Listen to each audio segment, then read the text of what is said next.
Kani kedai ke Batisi TV, bat pidang pet ya ke kubur baman kasni, belawan rashapi tak ke rupa, ringkat bat ke Orange Nissan, lom sokpo near Fire Brigade Ground, Shillong.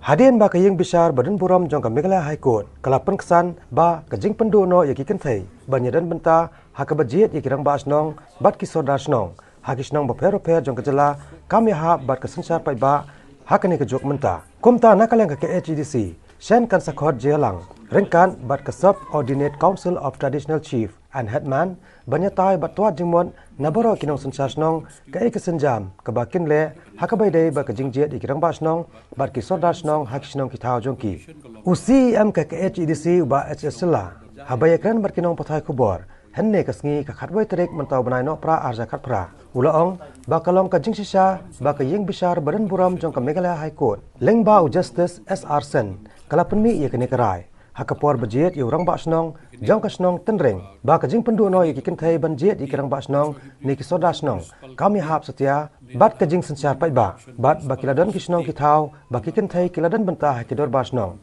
hanre ulong pat ba yakane omla bat penkala sisun penkala hanre hap banwa chua ya kajing ngau na borok kinong sensar snong hakabi de bat kani ngim dodan ni ban ong namang i ba kadon kata ka changes ke bala wan mentakam tam gini ki jaka sor berkapsor kaba kinte yu simenta ki jit kapsnong tenre ngim patla ban kani kan wan ka gradual change ya ni ti akisnong ila nang bun ki bala ya simenta lang bar kinte ba shnang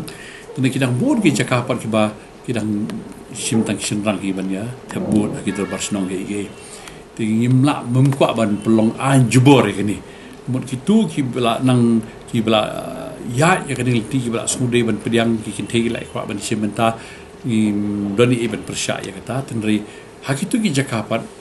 namar hakini ki codified act jungi ki babun hi hima kidang ya hi de ba practice ke bajulong custom ke bala julong hakaba tangki senrang ki wan tebur ti halo jani mentangin haban khot shwai ke meeting jong ni ka subordinate council of traditional chief and headmen bagi ongka scotch khot hi ngin simi ka opinion jong ki skong no